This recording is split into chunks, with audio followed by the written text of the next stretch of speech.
मगर मैं आप लोगों से ये कहना चाहूँगा, पहले तो सभी को मेरा नमस्कार, जो भी मुझे देख रहे हैं। आपको ये कहना चाहिए कि देवता तुम हो मेरा सहारा, ओले ओले नवकल्पना नव रूप से नाव अब मेरा पोता बाला उबाला उबाला उबाला उबाला। समझे आप?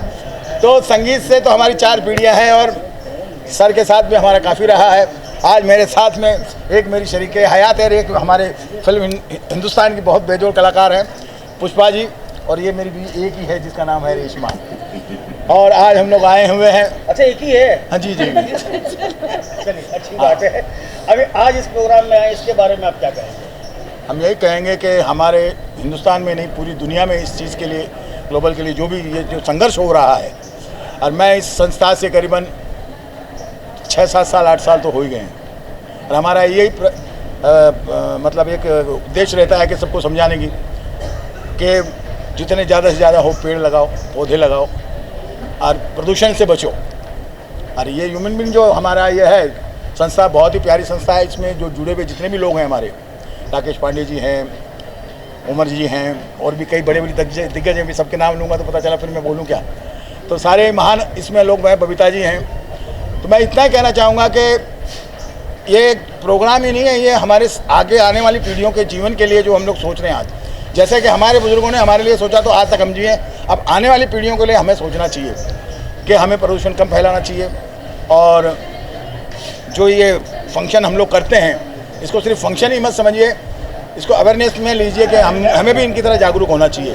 तो मेरा तो यही मानना है कि इस प्रोग्राम के माध्यम से हम लोगों को यही समझाने की कोशिश करें। दिलीप साहब, जैसे आप बता रहे हैं अवेयरनेस बहुत ज़रूरी है, लेकिन जिस तरह से विज्ञान तरक्की कर रहा है, जो विज्ञान का वेस्टेज निकल रहा है, हाँ, लेट इट बी आप कंप्यूटर बोल लो, लेट इट बी मोबाइल से बोल लो, लेट इट बी आप कोई भी चीज़ बोल लो, जी जी, उसकी वजह से भी प्रदूषण फैल रहा है। तो अब आधुनिक समाज के लिए जहाँ नया विज्ञान के आविष्कार जरूरी हैं, मैं आपकी बात बहुत सही कही आपने कि अगर कोई चीज़ अगर बनाने के लिए जो चीज़ में लगता है और उसके बाद में जो चीज़ वेस्टेज होती है, और जिसको वो वेस्टेज चीज़ से हमारे पानी को और हमारी हवाओं को दूषित करती है, मतलब ख़राब करती है, जिसकी वजह से हमें तकलीफ होती है। हम न्यूज़ में देखते हैं, न्यूज़ में ये देखते हैं कि भाई दिल्ली में गंगा का पानी है, यमुना का पानी जो ख़राब हो रहा है वो फलानी फैक्ट्रियों से हो रहा है। तो ये बात बहुत सही कही आपने कि हम अगर कोई चीज़ को अपना रहे हैं तो उसकी जो वेस्टेज चीज़ है या उसकी जो चीज़ हमारे काम नहीं आए, उसको कैसे ख़त्म करके ऐसा ख़त्म किया जाए कि वो किसी को नुकसान ना पहुंचाए। तो बहुत ज़रूरी है हम लोगों को ये भी सोचना चाहिए, क्योंकि अगर आप करते हो तो कोई चीज़ को तो उसको संभाल कर उसको साफ सफाई, जिस तरीके से आप अपने घर को साफ कोई कुछ भी करते हो मगर घर को एंड में आप साफ तो रखते ही हो। जैसे अपनी प्लेट को आप साफ रखते हो तो क्योंकि उसमें दोबारा खाना तो ऐसे ही चाहता हूँ कि दुनिया में दोबारा भी जो आने वाली जनरेशन है वो जिए, तो प्रदूषण से बचना बहुत ज़रूरी है। चलिए, बड़ी खूबसूरती से आपने जवाब दिया है, क्योंकि ये सब्जेक्ट ऐसा है कि इस पर तो बातें करते रहेंगे तो घंटों निकल जाएंगे। बिल्कुल सर, बात खत्म नहीं होगी। जी, आप पुष्पा जी इसमें कुछ वही अब जानना चाहते हैं कि पुष्पा जी के बारे में बताइए। पुष्पा जी, आप अपने बारे में अपना इंट्रोडक्शन बता बताइए। नमस्कार, मैं फिल्म अभिनेत्री पुष्पा शुक्ला बोल रही हूँ। थोड़ा जोर से। फिल्म अभिनेत्री पुष्पा शुक्ला बोल रही हूँ। और ये जो आपने अभी जो दिलीप जी ने कहा, ये बहुत सही चीज़ है। और पेड़, इस सब चीज़ों का जो आज हम लोग जो इसलिए आज यहाँ पे आए हैं, इन सब का निवारण एक ही है कि जब तक प्रकृति को नष्ट होने से हम लोग नहीं बचाएंगे तब तक तो लोगों का बचना नामुमकिन है। तो आगे वाली जनरेशन और पीढ़ी के लिए हम लोगों को क्या इस तरह से कदम उठाएं कि आगे के आने वाली जनरेशन सेफ रह सके। तो उसके लिए एक ही चीज़ है, जितना ज़्यादा से ज़्यादा आप पेड़ लगा सकते हो। जो मैं एक चीज़ कहूँगी कि आविष्कार अपनी जगह है, लेकिन प्रकृति को नष्ट करके किसी चीज़ का आविष्कार कोई नहीं कहता है कि करिए। तो प्रकृति को बचा के रख के जिस चीज़ का आविष्कार होता है वो हम उस चीज़ को साइंस भी मानती है, हम लोग भी मानते हैं।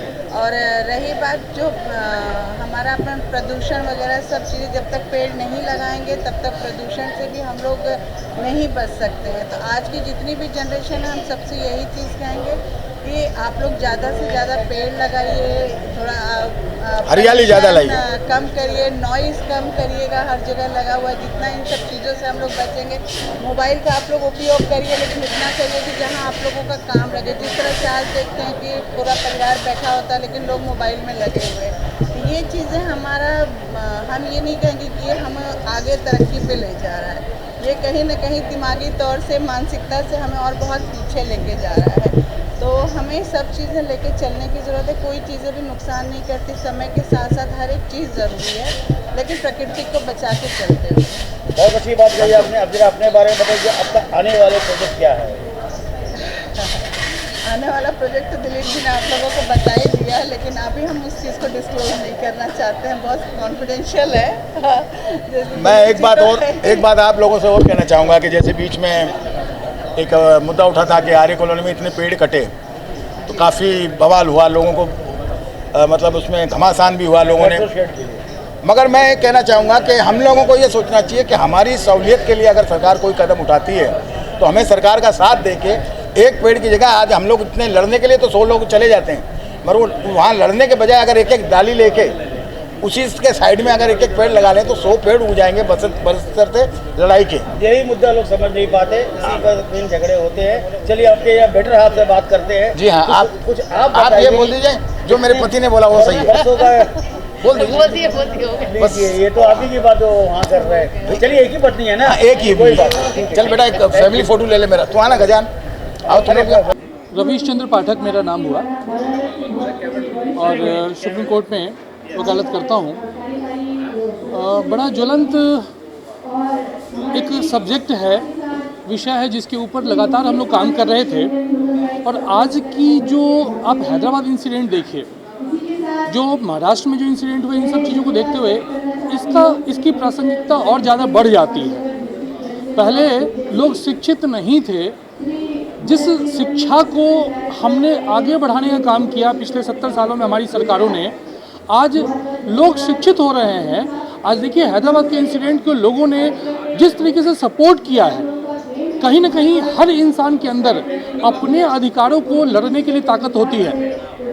आज उसका एक जो प्रदर्शन हो रहा है लोगों में, जो मैं मानता हूँ एज ए लॉयर, मैं मानता हूँ अगर लॉयर की तरह बात की जाए तो मुझे लगता है कि ये गलत हुआ, लेकिन एक आम आदमी की तरीके से जिस तरीके से ये सपोर्ट मिल रहा है लोगों को, लोग कानून के लिए, ह्यूमन राइट्स का वायलेशन जहाँ होता है उसके लिए त्वरित निष्पादन के लिए कि पुलिस अथॉरिटीज जल्दी से जल्दी काम करें, इसके लिए लोग अगर शिक्षित होकर के उनके मन के अंदर ये चीज़ें अगर पैदा हो रही हैं तो कहीं ना कहीं हम जिस चीज़ को लेकर के 1948 से चले थे वो चीज़ हमारी पूरी हो रही है। बस इतना ही कहना चाहूँगा।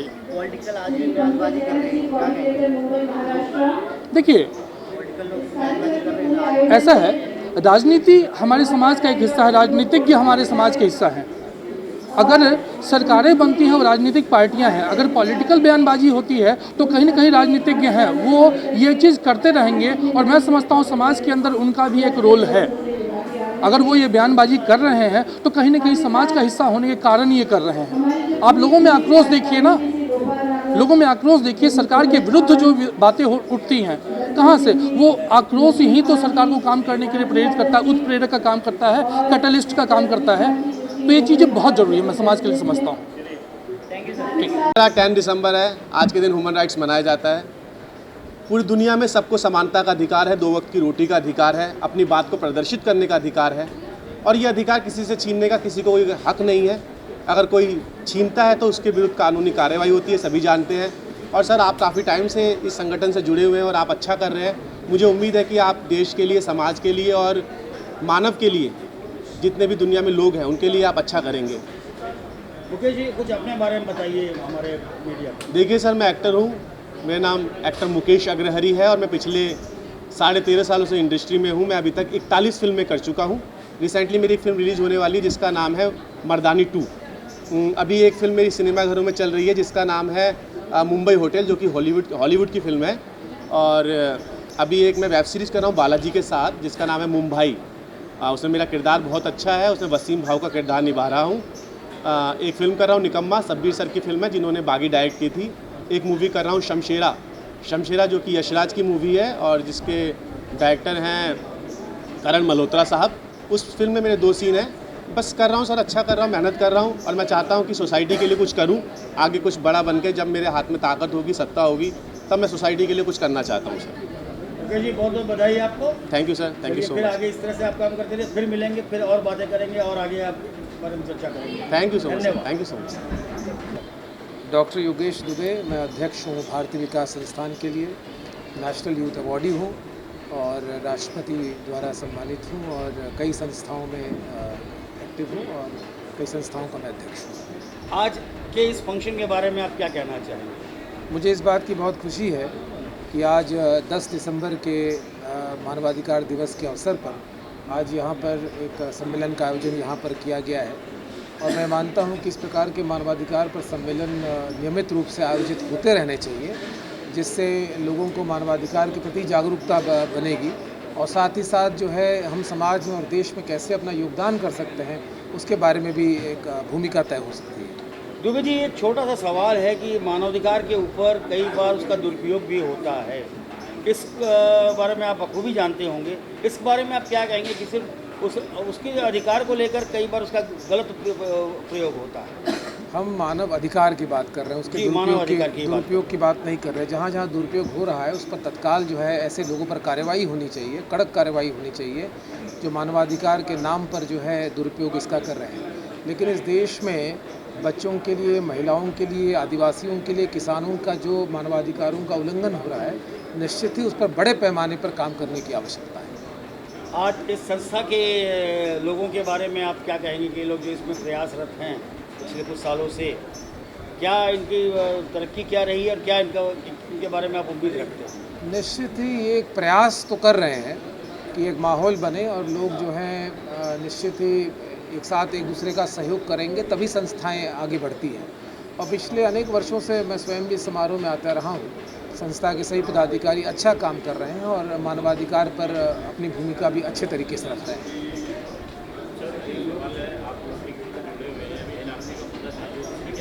इस पर एनआरसी के मुद्दे पर लोकसभा में वो प्रस्ताव पारित हो चुका है और मैं मानता हूं कि भारत सरकार जो भी कदम उठा रही है निश्चित ही भारत की सुरक्षा के लिए उठा रही है और नागरिकों की ही उससे सुरक्षा होगी और आने वाला समय भी जो है एनआरसी के पक्ष में रहा है और मैं ये मानता हूं कि देश में एक माहौल भी इस पर बना हुआ है। नॉर्थ ईस्ट भी धीरे धीरे इस पर तैयार हो जाएगा। बहुत बहुत धन्यवाद। तो बनारस का पूर्व जिलाध्यक्ष डॉक्टर आज़ाद सिंह गौतम, माननीय मोदी जी वहाँ से संसदीय क्षेत्र से चुनाव लड़ते हैं, इसलिए मैं वहाँ से रिप्रेजेंट करता हूँ। रहा प्रोग्रेसिव ह्यूमन राइट की बात जो आज अपने इस विषय पर पूरे विश्व में आज ये मनाया जा रहा है। 10 दिसंबर 1948 को जो न्यू इस देश विश्व में पड़ी प्रोग्रेसिव ह्यूमन राइट के लिए, वो आज यूरोप से अफ्रीका, अफ्रीका से एशिया, एशिया से होते हुए बनारस और देश के विभिन्न क्षेत्रों में सब जगह पर ये ह्यूमन राइट के बहुत से ऐसे काम हैं जिसके बारे में आप सभी लोग जानते हैं। शायद ही कोई ऐसा व्यक्ति है जो नहीं जानता हो। वो एक तरह से एक न्यायालय है।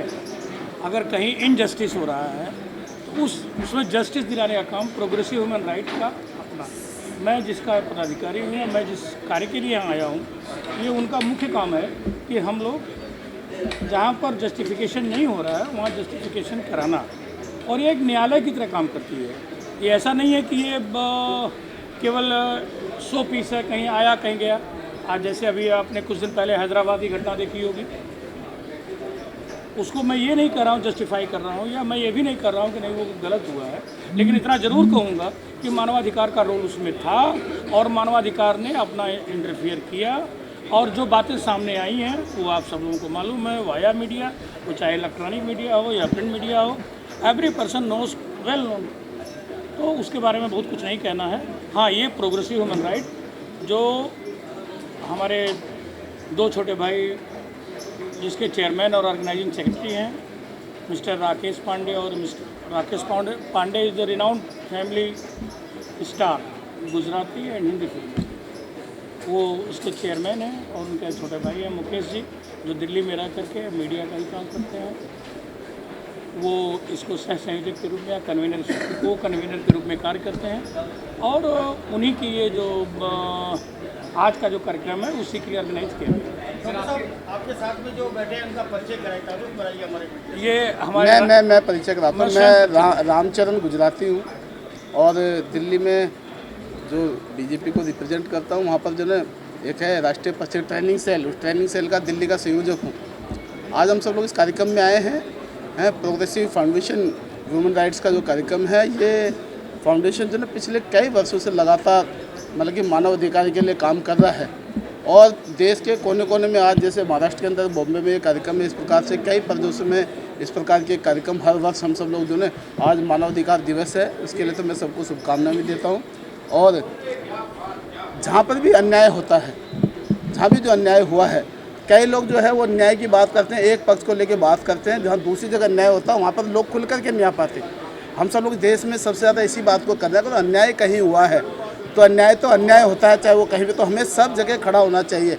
कुछ लोग हैं जो एक जगह खड़े होते हैं, दूसरी जगह नहीं खड़े होते, उनके लिए भी आज मानव अधिकार का जो हम सही में महत्व है कि जिस भी मानव के खिलाफ जहाँ भी गलत काम हो रहा है उसके खिलाफ हम सबको अपनी आवाज़ उठानी चाहिए, चाहे वो व्यक्ति के माध्यम से हो, चाहे किसी संस्था के माध्यम से हो, चाहे किसी राजनीतिक पार्टी के माध्यम से हो। एक जगह न्याय हो रहा है वहाँ पर 50 लोग खड़े हैं, एक जगह अन्याय हो रहा है वहाँ पर कोई नहीं आया, तो हमारा जो ये संगठन है हर जगह उस अन्याय के खिलाफ आवाज़ उठाने के लिए काम करता है। पूरे देश में बहुत सारे लोग जुड़े हैं हमारे साथ, बहुत सारी सामाजिक संस्थाएं, बहुत सारे मतलब कि राजनीतिक लोग जुड़े हैं, सामाजिक लोग जुड़े हैं, RWW के लोग जुड़े हैं, जो इस संस्था के साथ मिलकर के काम कर रहे हैं। और हम सब लोग आज ये जो दिवस है, इस दिवस पर यही संकल्प लेते हैं कि जहाँ भी अन्याय हो रहा है, जहाँ भी अन्याय होता है, तो वहाँ पर सबको एक समान मान करके जहाँ अन्याय हुआ है, ऐसा नहीं कि एक पक्ष का मेरा व्यक्ति है उसने अन्याय किया है मैं उसका पक्ष लेकर के वहाँ पहुँचूँ नहीं। कई लोग देखे कैंडल लेके लोग मार्च निकालते हैं, और कई जगह कैंडल लेके जो लोग जहाँ पर अत्याचार हुए हैं, जहाँ पर अन्याय हुआ है उसके खिलाफ कोई बोलने वाला नहीं है। तो हमारा ये जो संगठन है हर जगह जहाँ अन्याय होता है उसकी आवाज़ उठाता है, न्याय दिलाने का काम करता है। आज भी यहाँ पर कॉन्फ्रेंस है उसके अंदर इसीलिए विचार विमर्श किया गया है कि हमारा जो संगठन है पूरे देश के अंदर ये काम करता है। और आज मुंबई के अंदर ये अधिवेशन जो कॉन्फ्रेंस हो रही है उसका भी उद्देश्य यही है कि हम सब लोग पूरे देश के अंदर लोगों से प्रार्थना करें, सामाजिक लोगों को, अच्छे लोगों को आगे आने का निवेदन करें कि जहाँ भी अन्याय हो रहा है, मानव के खिलाफ जो भी काम हो रहा है उसके लिए हमें आगे आकर के उस न्याय दिलाने का काम हम सबको करना चाहिए। मैं गुजरात गांधीनगर से बिलोंग करता हूँ, जो अमित भाई शाह की कंसल्टेंसी है। मैं गांधीनगर महानगर भारतीय जनता पार्टी का प्रेसिडेंट हूँ। प्रोग्रेसिव फाउंडेशन की ओर से जो इसका चेयरमैन राकेश पांडे जी है, उन्होंने मेरा आमंत्रण दिया था, तो मैं इसका आमंत्रण स्वीकार के मैं यहाँ आया हूँ। ह्यूमन राइट्स 1993 में जब आयोग बना, 10 दिसंबर के दिन, आज का ही दिन पूरे विश्व में इसका ह्यूमन राइट्स डे के रूप से मनाया जाता है। हम ऐसी उम्मीद करते हैं कि पूरे भारत में या पूरे वर्ल्ड में सबको अधिकार मिलना चाहिए, सबको बोलने का, सबको समान नज़रिए से देखने का, दलित चाहे दलित हो चाहे अमीर हो, सबको सबका अधिकार मिले और इसका पालन हो। इस तरह से जो ह्यूमन राइट्स सबको दिया है इसका न्याय मिलना चाहिए। ऐसी सभी विश्व में जो रहने वाले सभी लोग हैं इसको हम हार्दिक शुभकामनाएं देते हैं। ताकत को जाने, पहचाने और अपने अधिकारों की लड़ाई लड़ना सीखे, क्योंकि जो मानव अपने अधिकारों की लड़ाई लड़ना नहीं जानता वो एक पशु के समान होता है।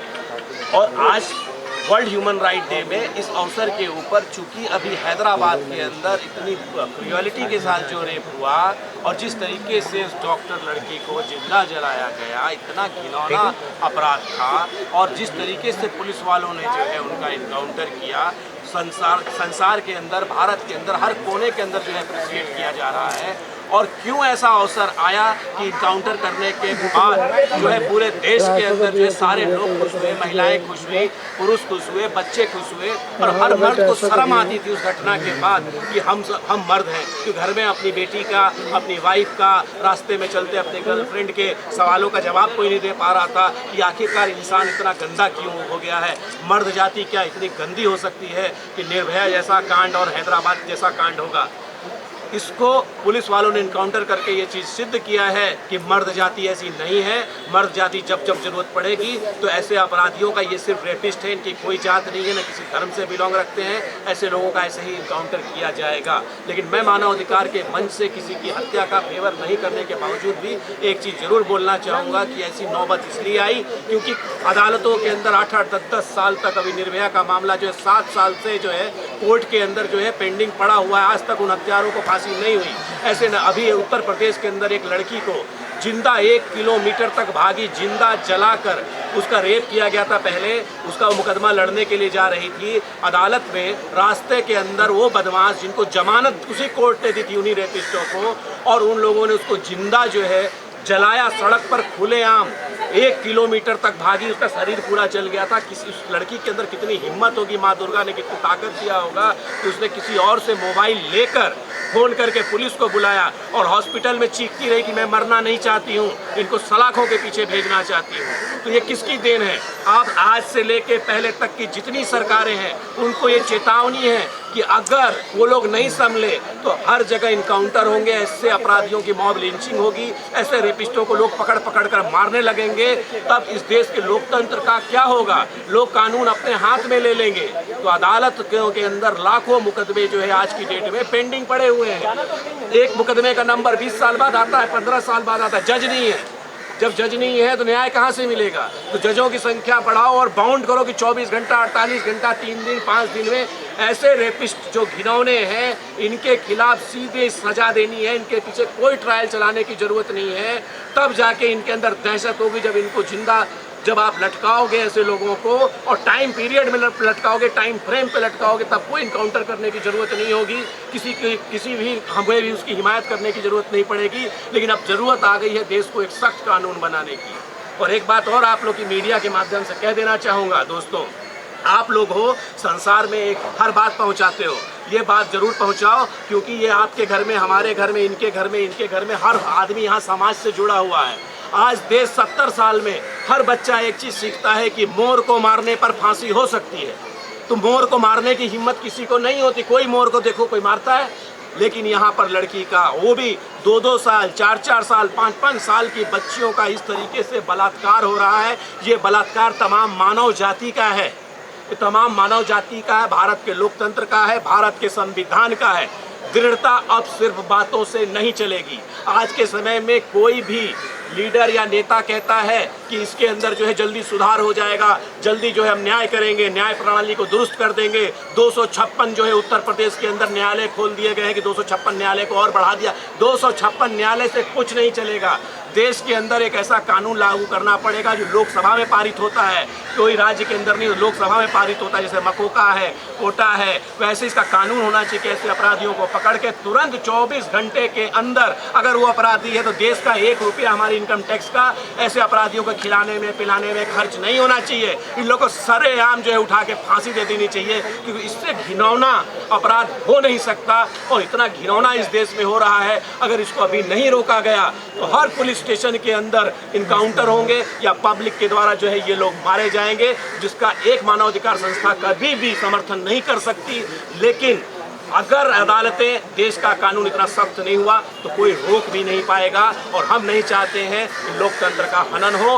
देश तुरंत कानून बनाए और इसकी मांग करने के लिए progressive foundation of human rights ने पूरे इंडिया भर में अपने कार्यकर्ताओं को जागरूक किया है। और हर जगह हमने कहा है, हर राज्य के अंदर जो है आंदोलन होगा। सरकार को जो है हमने जो है, क्योंकि सरकार ही जो होती उसी वही हमारी आवाज़ सुनती, जिसकी सरकार होगी वही नियम बनाएगी। और सरकार को हम लोग जो है इसका ज्ञापन दे रहे हैं। हर जगह जगह जगह जगह जो है सरकार को चेताने की कोशिश कर रहे हैं। और शीघ्र ही हम इसके ऊपर इतनी बड़ी मांग उठाने जा रहे हैं पूरे progressive foundation of human rights के द्वारा। आज हमने संकल्प किया है कि 10 दिसंबर के दिन कि हम जो है सरकार से इसके ऊपर सख्त कानून ला के दिलवा के ही रहेंगे, तब तक हम चैन से नहीं रहेंगे।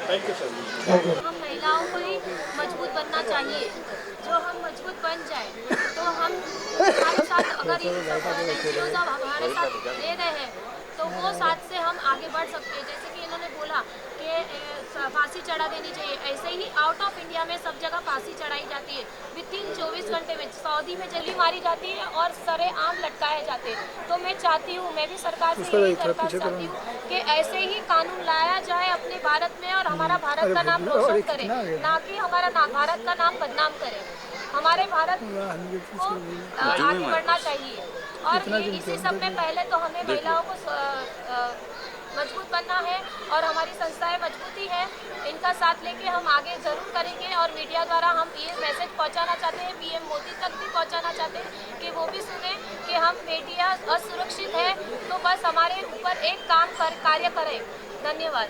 Thank you. या मैम बचाओ और बेटी पढ़ाओ, लेकिन ये क्यों नहीं बोलते कि बेटे को पढ़ाओ ताकि किसी की बेटी बच जाए। सबसे पहले शिक्षा हमको बेटे को भी देनी है कि हर नारी को वो एक अच्छे रूप में देखे, एक बहन के रूप में, एक माँ के रूप में, ताकि ये सारे क्राइम्स को हम कंट्रोल में ला पाएँ।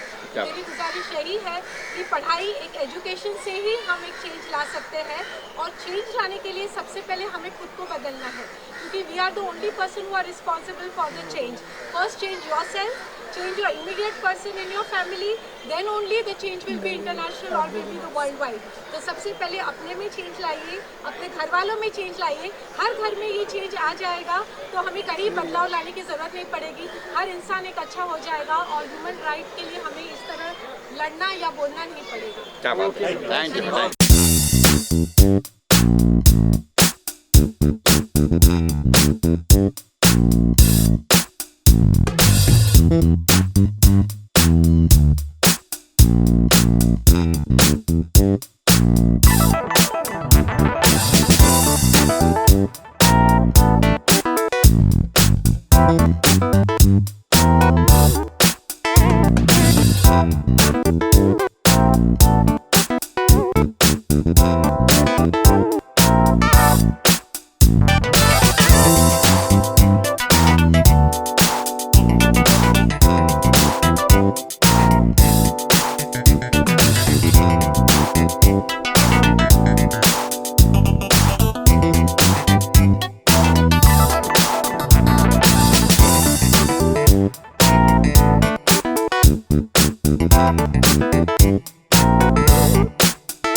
Thank you.